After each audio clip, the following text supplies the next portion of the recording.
Welcome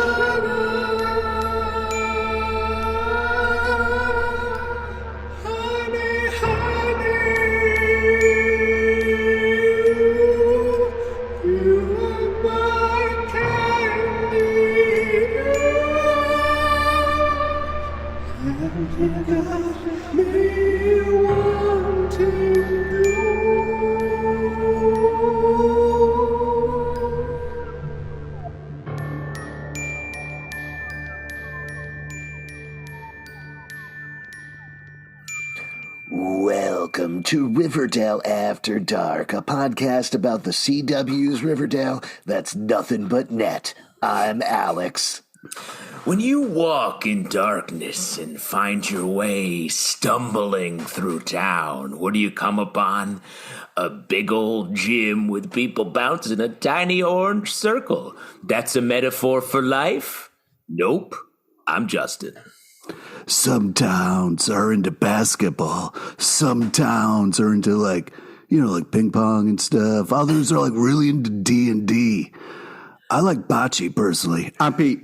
Wow! Only took 125 episodes. This is the last season. This is it. We got to get it in. Got to do it all. Oh, man. Got to get your head in the game, like they say. We're going to be talking about Riverdale. You're like a Reggie. You're the ringer coming in at the end to try to fix everything. Little farm boy Pete. Riverdale Season 7, Episode 8, Chapter 125, Hoop Dreams. A brief bit of recap before we get into it. Archie, Julian, a couple of other folks are all on the basketball team, as is established very quickly in this episode, this 1950s. Dilton also on the team. Also on the team. He's the water boy. He gets to play sometimes. I'll tell you what, though. He has to do a lot of laundry for a water boy. A water boy has to do all water things? The laundry takes water. That's what I'm saying. Yeah, exactly. That's an unfair. It implies. He's squirting the water they drink. Anyway, we can't get into this. We got to recap what's going on. So, as is very established very quickly by Jughead at the top of the episode, this 1950s version of Riverdale, which we kind of knew already, is more of a basketball town than a football town. So that's what's going on here. Like I said, Archie and Julian play on the team. We haven't met Reggie yet. That's important to mention. Also important to mention in terms of back this episode is Tabitha is back this episode. Oh, yeah. The first episode of the season, the 1950s version of Tabitha, which is different from the guardian angel Tabitha, who is off untangling the timelines. Presumably she is going to come back. It is different. She presumably is going to come back at the end of the season. It kind of seems like she knows, though. I would love a quick cutaway to her just like moving cosmic forces while the rest of them are like, whatever it is, this is the more earnest 1950s Tabitha. She left after the trial of Emmett Till's murderers to travel around with Mrs. Till and bring awareness about the trial and the murder to the rest of the country. So she has been gone for a bunch of episodes there. This also ties back into Toni's storyline. Toni, at the beginning of the season, was working for the Blue and Gold under editor-in-chief Betty, who doesn't seem to ever work at the Blue and Gold anymore. But no, she's busy. No, she's busy being horny. Busy. She's busy being horny. Take it easy. Don't. That's her plot line. Don't come for Betty, dude. You don't do it. Coming Stop. For Betty. Just don't talk bad about Betty, bro. Also, please don't say "don't come for Betty" because that ties in way too closely, and I don't want to get into those sort of jokes. Anyway, wow, dude. Toni, though, was writing some powerful stuff for the Blue and Gold that was getting turned down by Principal Featherhead. She ultimately hasn't done that, which is something we loop back to there. The thing she is doing, though, is Cheryl Blossom. They are now officially together in the 1950s. But they got to do it on the DL. Coming in hot, Shakespeare bro. over here. Jesus. They are doing it on the DL and getting together, something that we're dealing with a lot this episode, whether they should be together and going steady or not. Also going steady on the DL are Kevin Keller and Clay. Clay has been working at the Babylonium, which was purchased very quickly by Veronica Lodge after working as the popcorn girl. Last episode, she took over the local movie Don't take theater. Betty's jokes, bro.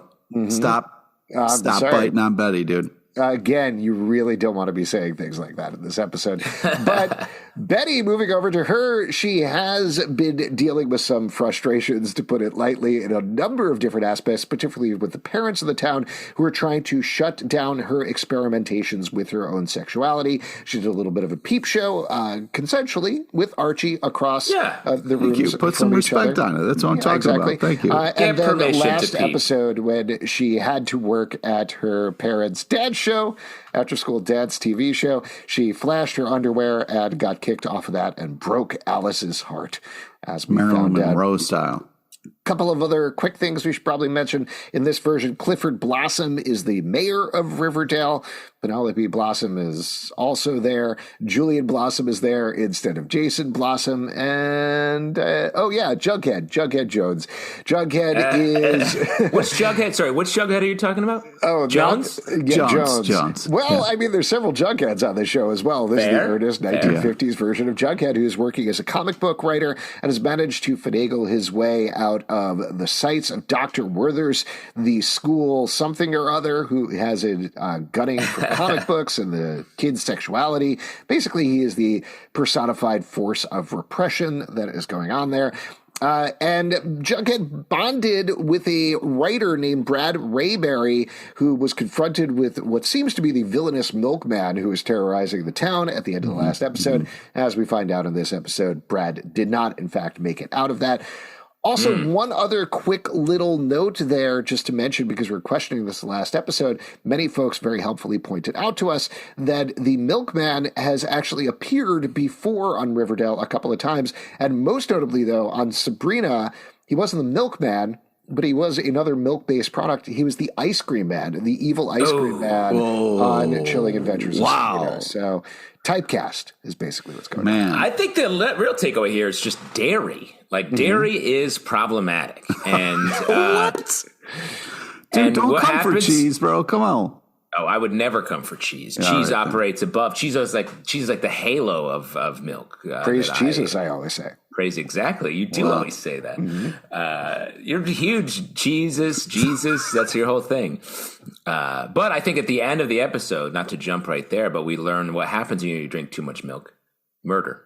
Yeah, well, suicide, right? He kills himself because he drank too much milk. That's probably what happened. No, the milkman murdered him. Of course the milkman murdered him. I don't know why anybody would question that, but we are starting to delve into that mystery. If we want to jump into that plot line, since we're talking about it right now, because basically we kind of get Jughead a little bit off on his own, specifically with Tabitha. It does tie into a couple of other storylines there in a fun way, but we re-meet this Tabitha. They have, once again, a meet cute where she points out, hey, you were supposed to send me my homework. You promised that in the first episode.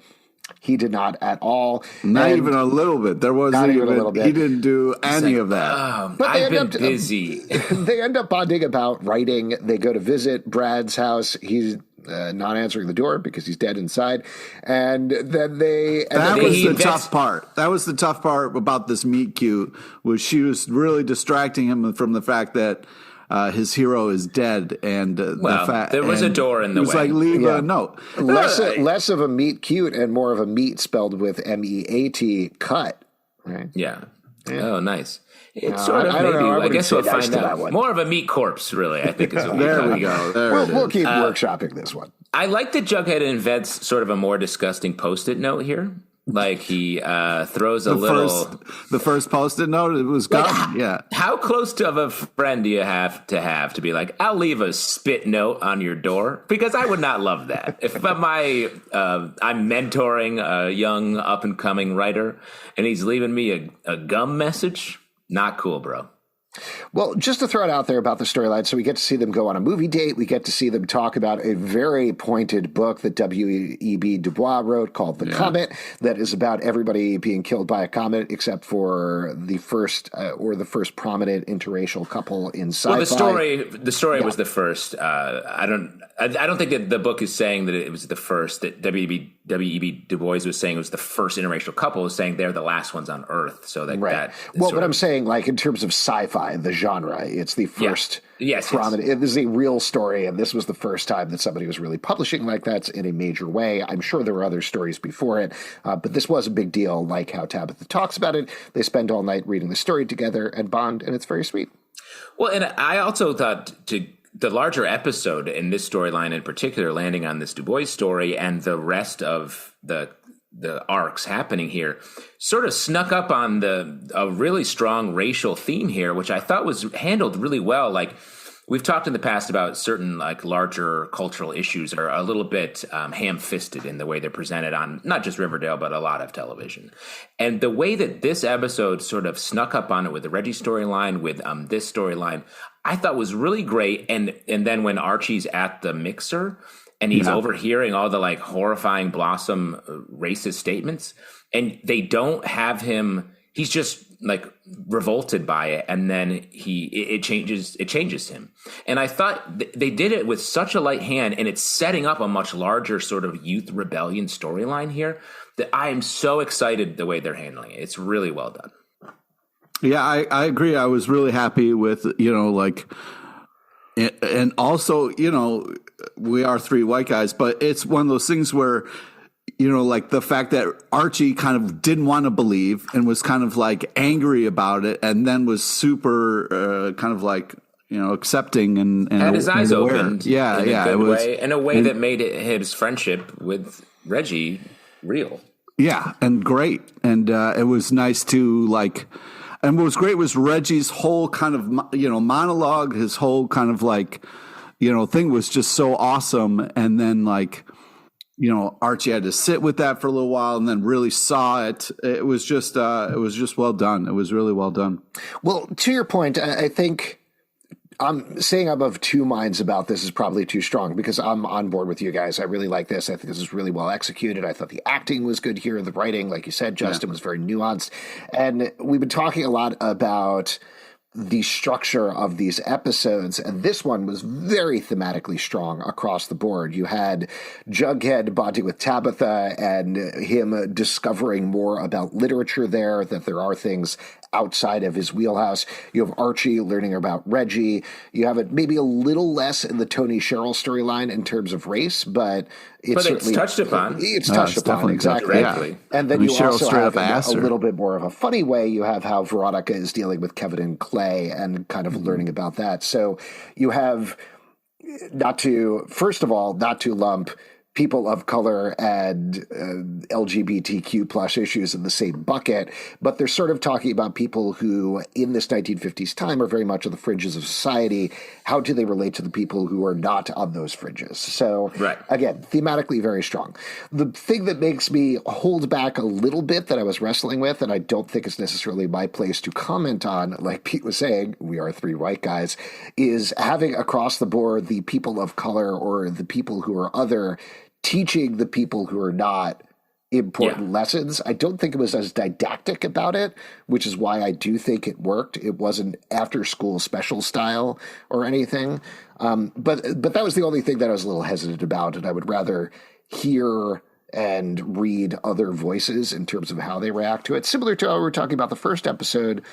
But then to get back to what you were saying, Justin, and I'll wrap up here, in terms of the overall Riverdale-ness of it, the fact that they're not like, oh, we dealt with that in the first episode, we're good to go for the season, that they are continuing these themes and continuing to explore these themes, that means sometimes they won't work and sometimes they absolutely will work. And I think that's laudable, and I'm glad they're doing that.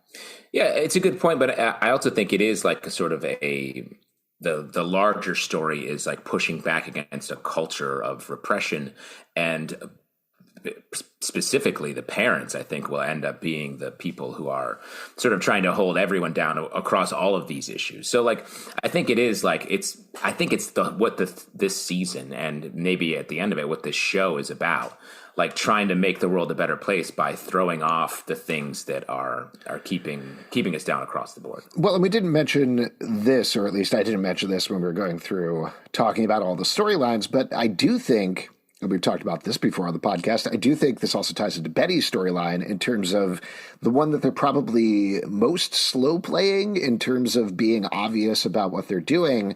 We've talked a lot about how fans are frustrated with horny Betty, quote unquote, this season.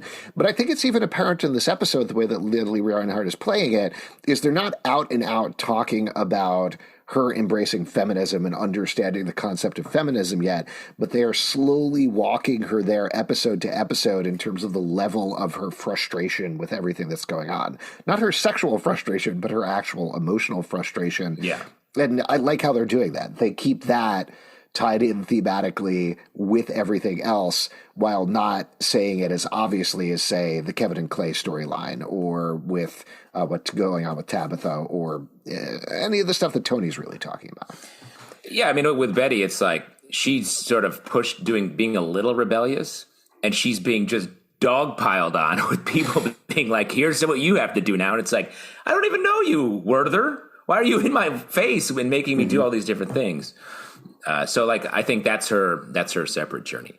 But getting back to, I think all this stuff is really interesting. But getting back to Jughead and Tabitha, pretty psyched to see them. The romance is on. Dude, I'm not trying to throw that in your face, Pete. Because I just enjoy their dynamic, and I like how we get like sort of a new please enjoy their dynamic, but don't try to come at me about it. You know I'm definitely not coming at you. I'm not great, because in fact, I'm going to close my eyes. I'm going to close my eyes so I don't have to see it. Because you were putting a little extra on it, so I just wanted to make sure it was happiness for them and not, And I just want to clarify for the people who are only listening, when you closed your eyes, you did that thing from the Indiana Jones movie, and on one eyelid was written Jabitha, and the other was Endgame. Oh, wow. And you know how much that hurts? That hurts to write on your eyelid. Oh, my God. Let me just say. That poor actress. But it's worth it. It's worth it for this. No, but their first sort of their main timeline romance was so colored by Jughead's issues that he was dealing with. And to see them meet each other in this new timeline, sort of fresh, I guess I would say, like it just highlighted their romance and their connection. And I really enjoyed seeing that new version of them here. They're really cute together. The scene at the locker where they're meeting each other, Tabitha's clearly into Jughead. Jughead is being as naive as he was so far this season with Ethel and then with Veronica, but I think he gets it a little more and he gets the connection a little more. Them going on the movie date was cute. Them talking all night. I love it. I think it's great. He's reading a lot of Super Duck, so he's learning a lot of life lessons. Yeah, people don't know this, but Super Duck was actually very instructional in terms of emotional and steady relationships. Emotional, sexual, like Super Duck is where you learn a lot of stuff. It's one of the most sexual books you could read. Oh my God. Everyone's mad at the horror comics with the very sexual Duck. The full title was Super Sexual Duck, and they shortened it. Well, one thing you touched upon there, Alex, is the movie scene was hysterical because Jughead ordered like 85 things, and then it was 75 cents. And I was like, take me back 50s. To that place. Was that your reaction, Pete? No, I just like, that's so much candy for 75 cents. That's glorious. Yeah, what a great deal. Just real quick on that while we're talking about it. Two things. Love Senior Mints. Just a great joke. Senior Mints, Butterfingers. We got all the candy that they did. Yeah. All the hits. It's glorious. But I think the real secret issue here is who orders a soda with extra ice? What world is Jughead coming from? Where he's like, flexing, dude. He's like, I want extra ice. He likes water? He likes a watered down soda? This guy, I feel like this is a major clue that Jughead is somehow the master villain of this entire series. Because of extra ice? I've never heard a person ask for that. First off, this was extra in the ice cream. 50s. This is 50s soda that was strong and maybe still had drugs in it. So you got to put ice in there, bro. Because you take one hit of that and you're like, whoa! Yeah. Am I in this movie? Come on, you got to extra ice, bro. Extra ice, light on the cocaine, please. In the exactly. I've got to drive. Pumps. 1 or 2 pumps. I just thought that whole scene was very funny, wild moment. And I guess so. Is that your statement on the Tabitha relationship, Pete? Is I like that he ordered candy? No, I was just it's adorable, and it's great to see Tabitha happy and with somebody who respects her. I want them to be happy in their time period. You know what I mean? Yeah. Well, and just so you know, listeners, I had a gun to Pete's head when he just said that. Just to be clear, I want to become clear. How you did that through Zoom, I don't know, but it was very impressive. The one thing that I did want to talk about here, though, that is a bigger external thing that I don't have any answers for, but we've been wondering about where Tabitha has been all season, or more specifically, where Erin Westbrook, who plays Tabitha, has been. And in this episode, she is no longer longer in the main cast. She is listed as special guest star for the episode. That's a bummer. That's a real bummer. I feel bad about that.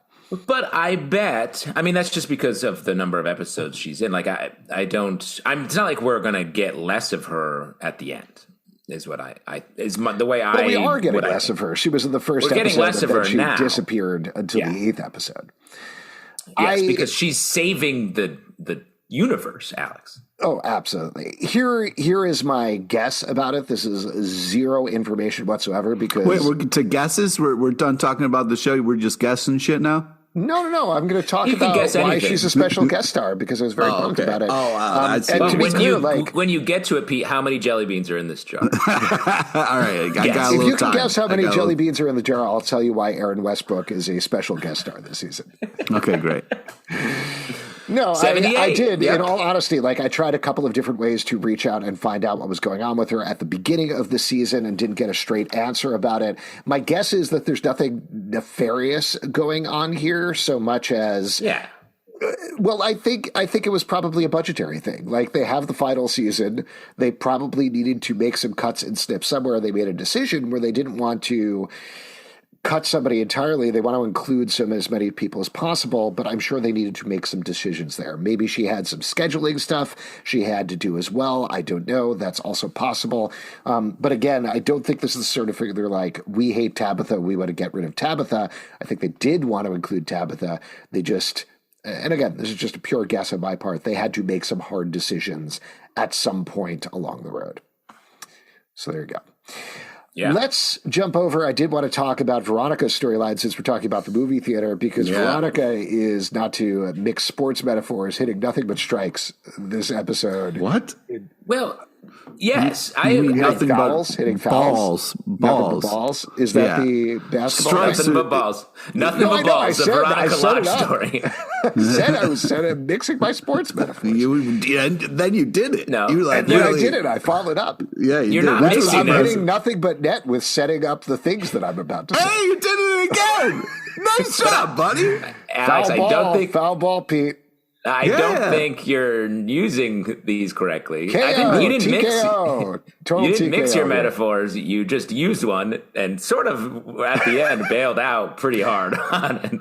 Okay. Well, anyway, Veronica is really trying to get a bunch of people this episode in a very funny way. Keeps missing. That's my point. Well, it's interesting to me. But she also learns some stuff, and I mean, she's kind of coming in hot. She's kind of busting balls a little bit about it.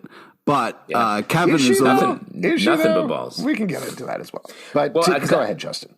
I agree with you, Alex. Like, I feel like she's like, I want to get with Clay.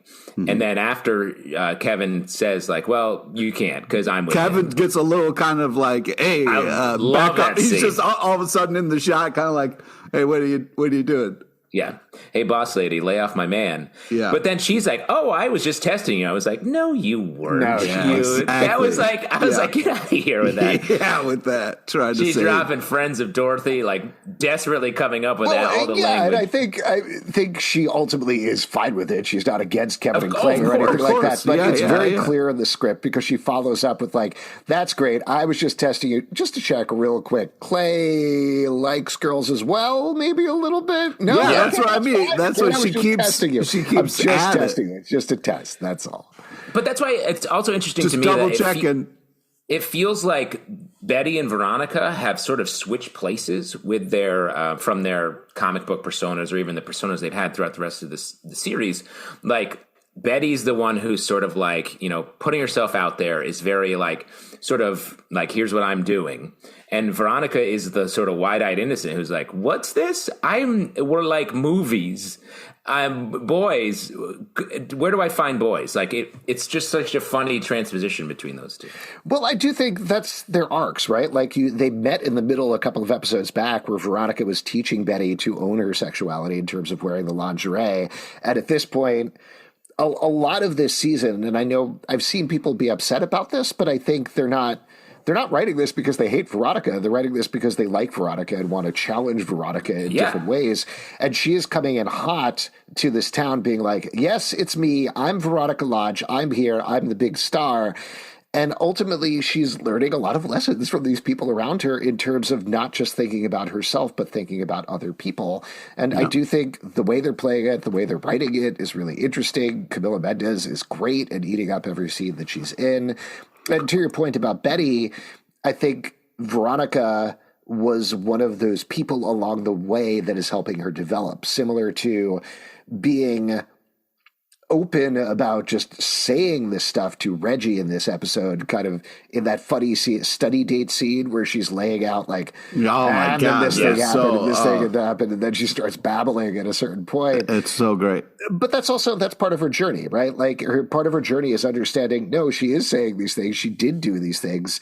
I need to own this. This is part of me, just like whatever everybody wants to put on me is also part of me. But just something I want to touch on that you mentioned real quick. It really is a fun moment where Betty was like, weren't you just the popcorn girl there like yesterday? And now you own the place? Like really talks about like, Veronica and what she's kind of like capable of and kind of how she operates at different speeds and kind of works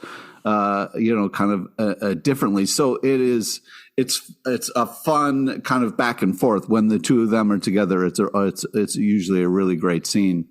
I'm glad we got kind of some group stuff in this episode as well. Yeah.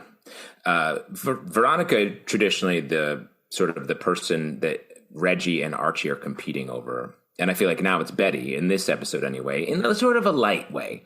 But so I thought that was the blur kind of really messes things up. You know, a lot of people were chopping up the bit. That whole scene where he shows up and Cheryl's like, Veronica, take it down a notch. Yeah, very funny. But before we move over there, I just want to say about the movie theater. It feels like I love how she brags multiple times, like I own this. It's me. I own this place, which I thought was funny. But I also think now Kevin Clay worked there.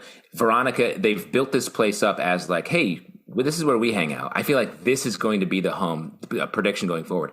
This is going to be what their hangout is and where they sort of are launching their big like throw off our parents like rebellion is going to come here. This is like that's going to be headquarters. Movie theater. Is what you're saying? It's the sex bunker. It's this season's sex. The sex theater, if you will. The sex theater. Yeah. Yeah. The super sexual duck theater. Yeah, that's what it's going to be. Yeah, just bring it all together. Babylonium is going to be renamed the home of the super sexual duck. I agree. I mean, I think at the very least we're putting the most performative characters, like putting Kevin in there. That makes sense. That's basically reverberating. Great Kevin up. Well, every previous season where Veronica's like, hey, I'm putting on a show. Who do I want? Kevin. And then Kevin performs. But it actually feels like, at least in this episode, Kevin is a little bit more part of the action because of this Clay, which is great. So that's all good. I like it. Just to talk about the other ways that Veronica gets shot down, though, there is the whole Reggie thing, which we talked about. I did want to ask you, though, because I think, again, like I'm a little split here in terms of how this actually went. Reggie does seem to be veering more in the direction very tentatively towards Betty. Maybe not tentatively isn't the right word, but this is a very different Reggie. This is barely the Reggie that we know. I think Julian, like you pointed out a couple of episodes back, Justin, is Reggie. Is the Reggie. So this Reggie instead is somebody who's like, I just got to keep my nose down, do what I'm doing, and everybody's going to leave me alone, and then maybe I can make it alive to college. That's like basically his MO. But clearly he is interested in Betty. There's some interest there in terms of that. Yeah, but he did kind of like run away from her when they were kind of when Betty had that conversation. He runs away from her a little bit. He does show up at the Babylonium. But he forgot that Veronica was there. Did he, though? That's what the question that I was getting towards is, did he actually forget Veronica working there, or was he 1950s negging her? Wow, I love a 1950s take it easy. How about them I think Reggie was like, didn't somebody say something about movies? I'm going to go see a movie. That's something I do. Well, but he didn't. The way I read that scene is he went in there, got a popcorn for free, and then was like, later. He didn't. It doesn't seem like he was going there to see a movie. So, like, that's why I feel like he was going there to see Veronica. The thing with this Reggie is, wait. So you think he goes to the movies for the same reason Pete goes to the movies, which is the snacks? Yeah. Yeah, I go there to just get a cup of extra ice and get out of it. Smart, dude. Cheap. Smart. Big cups, big ice. Nothing's cheap at a movie theater anymore, bro. Well, that's what that's I think. That's why I buy all my candy. Are you telling me that's a bad idea? Yes. Yes.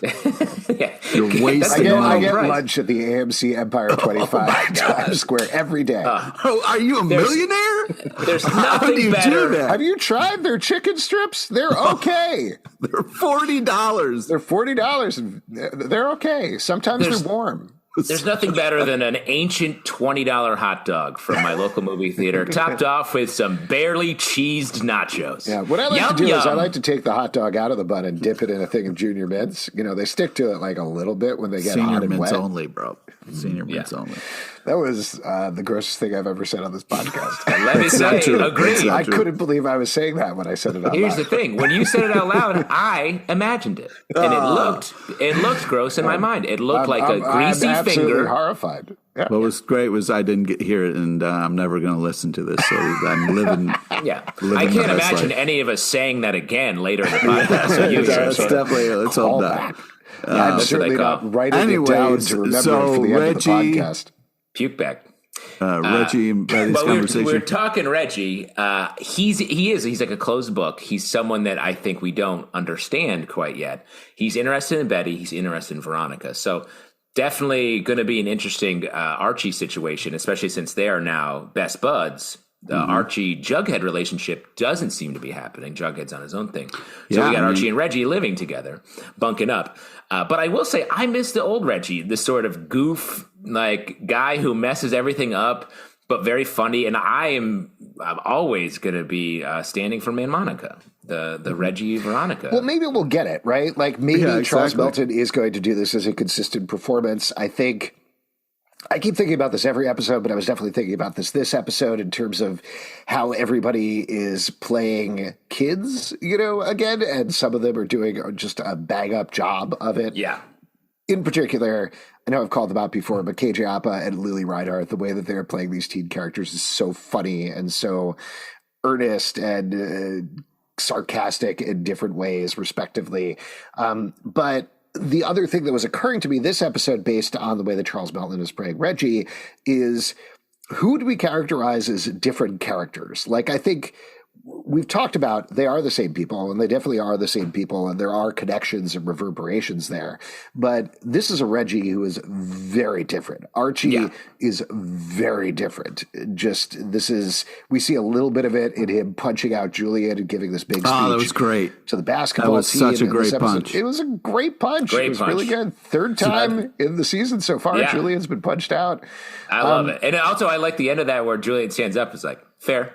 Yeah, he doesn't even. He's like, okay, it's like, let's get back that to happens to me a lot. Yeah. Another character is different is the Charles Barkley of the show now, Dylan Doyley. Yeah, exactly. We're getting a lot of Dilton. Like he last episode he got to dance with Betty. This episode, game-winning shot. Come on, man. He is very funny, and this is nothing against Major Curda, who played Dilton through whenever he showed up previously. This one, I think his name was Daniel, also a great Dilton. Which was also a great Dilton, but that was supposed to be like the Doomsday Prepper Dilton. Yeah, it was. This classic comic Dilton, he is crushing the comedy in every episode. Like, it's just these little background things.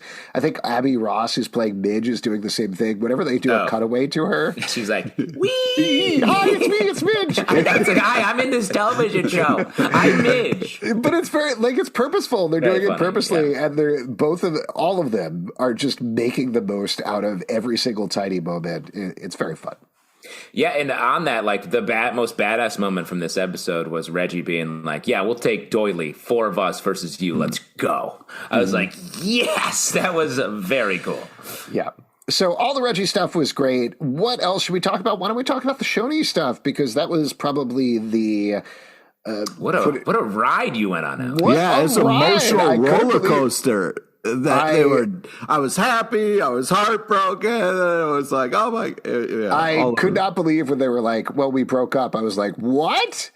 No, I didn't get that from what happened. How are we breaking up when you just got together? Come on. You're wrecking me here. But yeah, we started out with a makeout scene in the locker room. Mm-hmm. Don't do it that voice. It's don't do it like that. You know what that voice is like? It's very much like when you dip a hot dog into senior. Hey! You know what I mean? Yeah, I'm picturing It's sort it. of gross. You know what I mean? Yeah. Oh man, cut the gas, Captain. Gotcha. Cut the gas. Put that apple butter in your pockets, buddy. Hey, Reggie, you writing a book? Like we just shout out the random line. Yes. Anyway, yeah, very emotional storyline, but I really liked how they handled it. I'm glad that we did not end up with another Shoney breakup immediately. I feel like that has happened too much over the course of the show. So it's definitely. I also like the storyline of Toni running away because she is worried about going steady with Cheryl, but also Cheryl not going full Cheryl about it, like not going. She went a little Cheryl, but a little bit. Yeah, a little bit. I think it was one of those things where, like Lizzo talking to Toni kind of really made her stop and think a little bit, and then I think she kind of got cold feet and kind of cut it off, but then realized like, oh, okay, well, maybe I'm being a little hasty, but man, but I would also say, I mean, Lizzo's not great in the things that she says, but right. I think Toni was sort of coming to Lizzo Cheryl. Wants to get with Toni. Seems like she has her own motives, but I think Toni was coming to Cheryl under these, like she was becoming something that she's not. She's not a paper shaker. Right. You know what I'm saying? So like she, that was a term like, I use now. Yeah, and even when Tabitha was like, what, "You're what now? What's happening to you now?" And I think that's why she's the sort of person who usually picks used cherries out of the cabinet or whatever it was. What did Lizzo say to her at the beginning? Yeah, they're just making shit up at this point. Let's be honest. Well, I will say I enjoy every single one of the nonsensical 50s things you're using.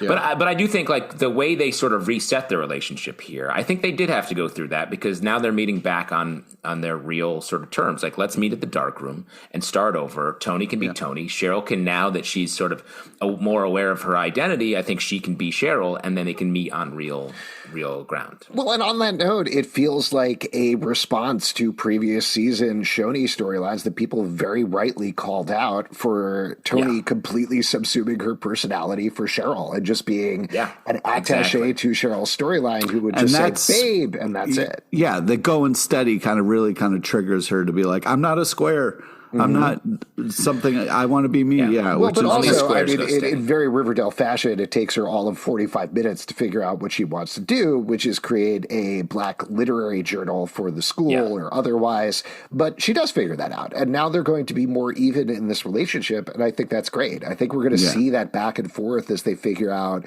their way towards the end of the season, where they are going to be even. You're not going to have Toni being less than Cheryl or Cheryl being less than Toni. It's going to be a real, true, even relationship, and I'm excited to see this is a crazy show. You can't really call things like that. You don't know what's going to happen. We make calls a lot. Just like in basketball, I'm calling my shot. I'm pointing straight to the outfield. That's Babe Ruth. I think that's Babe Ruth. Real quick, though. Was he from basketball? What was he on? You can call glass. You call glass on a shot. He was on the Boston Bruins, an excellent basketball team. Oh, great. I should buy a bunch of their merch. Yeah, you love merch. Definitely wear sports merch for a team that you don't understand or know anything about. Yeah, I got a jersey. From a coaching perspective, how hard do you think it is to No one's ever said wearing sports merch, by the way. That's never really been said before. I just want to point that out. Wow, we're breaking new ground on this podcast. Yeah. Toss me that sick jurors is what you say, right? Okay. Oh, this is great. This is really instructive. Thanks, guys. They say the 50s terminology. This is modern talk. From a coaching perspective, how hard do you think it is to coach the basketball or cheerleading squads where the members change every 7 or 8 minutes? Yeah, and parents decide who's on the team and stuff. There's no actual tryouts. No wonder Frank looks absolutely insane in every shot he is in the show. Why are they making him so crazy? He looks barely like holding somebody. It together. the way that he's playing, like the way that Ryan Robbins is holding his face is 1950s Frank. He looks like somebody else, and it's driving me insane. Like I cannot put a finger on it. He looks like the last thing. I keep thinking it's like Bryan Cranston on Breaking Bad, but that's not right. It's something else. Like it's like a psycho killer. It's like he's like old-timey it's like star. It's almost like an alien trying to be a human, and it's like just holding it, barely holding D'Onofrio in Men in Black. Sugar water. Sugar water. Yeah, he's desperately trying to hold the millions of bugs underneath his human skin that he's wearing. Exactly, yeah.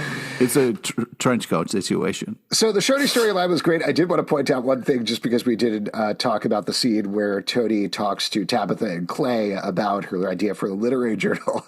And it's a great idea, and it's really going to push things forward, and it's incredible for Toni. And Clay's like, yeah, what's going on with Cheryl? In the middle of that scene, which was so funny. Well, he did say, I would love an outlet for all my poetry and stuff like that. I was like, ooh, man, he's been working on a bunch of stuff. Yeah. His poetry was bad, though. I think everybody agreed that it was bad, so that's interesting. No, I mean, come on, man. Kevin give him a chance. He was overshadowed by Toni's performance, I think. Yes, exactly. Going to be hard for her to print that in the literary journal, by the way, but I guess we'll see what she does. But I don't know. I thought it was so funny that he was like, this is great that we're talking about this thing that's really powerful and going to be good for us and really going to be good for the overall for the world. Instead, give me the goss. I want to know what's going on with Cheryl. So. And in that way, aren't we all Clays? Mm-hmm.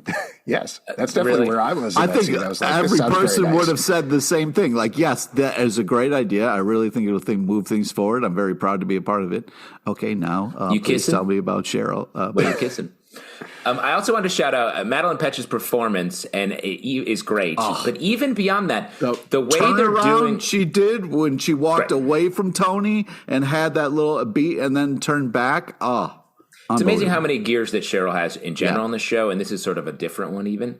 But I want to shout out the hair and makeup that they're doing with Madeline Petch. Like, she has this sort of like more pared down, innocent look that I think it really supports the performance and the writing of this episode and this season in such a great way. And it's something that like shows don't always do. And so shouts to the HMU department for nailing that look. Yeah, that's a great note. I mean, I think it's something similar that they're doing with some of the characters' dress, certainly, like the way that Archie is dressed. He's obviously dressed completely differently. Jughead is dressed in like these very stripy sweaters that are very reminiscent of Jughead sweaters, but he gets like a lot of turtlenecks and stuff.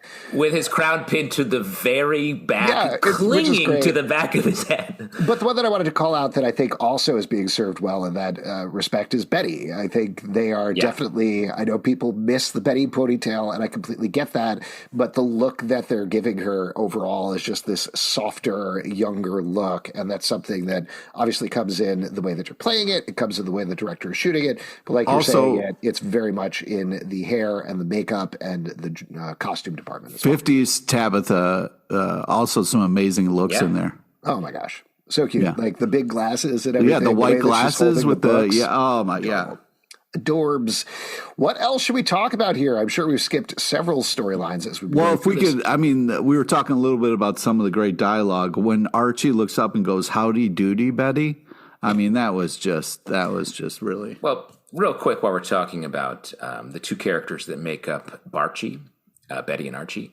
Thank you. I don't appreciate how you stopped to point that out. You could just say if we're talking about Betty and Archie and then start talking about them. I want to save time by saying Barchi. Yeah, I'm in a little bit of a rush. I call them Archetti. Well, we lost all that time because you spelled it out. Instead of making the choice, you did both like an asshole. I will say, though, I enjoy this time because it's more time that we're talking about Barchi. Thanks, Barchi. What I'm doing is spending this time not talking about them while you think we're talking about them so I can then change the subject soon.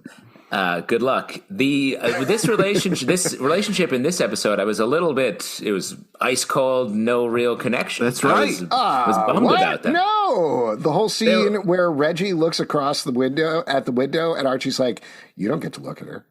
He's like, actually, we're not allowed to have that. I agree. I thought that was interesting and funny and real. And when Reggie goes neighbor, and everybody was like, "Oh, what?" To that point, neighbors. like, I think what this is setting up is this great friendship between Archie and Reggie here. And I don't think Betty is necessarily going to come in the middle of it and break them apart.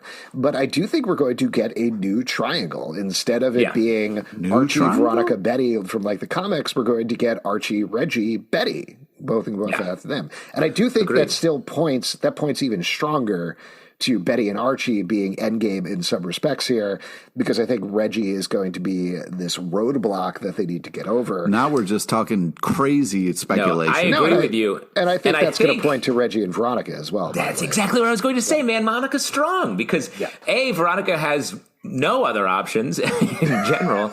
And Reggie, she gave him a popcorn, which is a classic 1950s love declaration. Right. And if he doesn't seem uninterested, then you have this plot line of slowly like him coming around and realizing who Veronica is and falling in love with her and her falling in love with him. I think, I don't know. We're starting to get halfway through and the vision is becoming clearer. Right. The fog is starting to lift. He's just from what was it? Duck something? Duckburg. No, not Duckburg. Very he might funny. solve a mystery or rewrite history. Both of those things are happening on the show right now. So. I can't believe you said that. That was can't stop singing the song in my head because of you. Thank you so much. Which one? The BARCHI. Don't forget the E. Is that the one that you can't forget? I do love that theme song as well. Yeah. Wow. Just a little bit. Doug Creek, yeah. And I will say the amount of Doug Creek mentioning in this episode, I was like... Don't say Doug. I think it was Doug Creek. No, it's Duck Creek. Duck Creek? Yes. I guess ducks live in creeks. Oh my God. But I thought it was Duck Creek, but I listened to it every time he said it, and I think it was Doug. I guess we'll find out. Not Doug's Creek. No, it's Doug, like the cartoon Doug. Doug Creek. No, it's Duck. Where it's like where a nod Funny. to your fucking Super Duck. It used to be called. Is that why he's reading Super Duck later in the episode? Mm-hmm. No, it used to be called Doug Funny Creek, but they shortened it. Just a quick note, if anybody didn't pick up on it, the farm that they used, I believe, is the farm from the season 3 anthology episode, The Man in Black, the one that Archie and Jughead hide out at when they're on the run from Hiram, that Riley Keough is at and shaves Archie. Yeah. So I think that's the same farm there. Also, while we're talking about Easter eggs, Reggie has a flashback to his time at Stonewall Prep where he was racistly attacked by none other than Brett Weston Wallace, who shows up. I thought that was a fun, very brief cameo from that. He was available for literally 15 minutes to come in, but he made the most of it. Oh, I looked it up as well, and the actual name of the town is Super Sexual Duck Creek. That's why they don't have a movie theater, is because the movie theater is over in Riverdale. That's exactly right. Super Sexual Duck Creek, the movie theater. So I think while we're just talking crazy smack, I think Jughead's going to notice in the note that he got from Sheriff Keller that it's not his handwriting or that's not something he would write, and he's going to dig into it. Yeah, I was thinking it was the back of the note that he left for on the door. Oh, because it was not on the door when he walked in. So that, and maybe that's a little. Yeah, the note's gone. Gun. Yeah, his gum is also gone. Chekhov's gum. That's what we're talking about. There we go. You're chewing gum in the first act. You're killing someone with it the next. Yeah. So I do think that will be, and I really like this as Jughead has a case. He's got something to really get after now, and that's perfect. That's what we want him doing. A couple other things. I mean, we could just run through all the nonsense language. Cut the gas. Nobody's jazzed. We got negative perspiration, he says to Tabitha. I was like, that's a weird thing to say. The one that you've shouted out a bunch is the apple butter. Enough with the apple butter. Yeah, Lizzo. Thanks for the apple butter, queen of the paper shakers. Right, back to back. Great stuff. I also Dreamy Flutterbums from Veronica. The Take a Powder, Herman Melville. That's the real Moby Dick. I was like, what are we doing? It really feels like, and I love this, and they should be doing this, but it really feels like the writers are trying to one-up each other every episode. Exactly, 100%. Keep doing it. Like they have some kind of bet going of like how many they can get in an episode or something. It's so good. It's so much fun. I really felt like, not to keep drawing lines between specific episodes, but my feeling this episode was a really good follow-up on the first and second episode, because we got a little bit of the murder mystery. Obviously, there's the ongoing plots, but just the earnestness about issues and the way that they're dealing with issues through this 1950s lens. It's great. I'm really liking this season a lot so far. I'm very happy with it. Agreed. I mean, couple other thing. Oh, go ahead. I would be having more fun if they were just sprinkling some little bughead, Pete, every time you say this, next episode, there's a little bughead coming your way.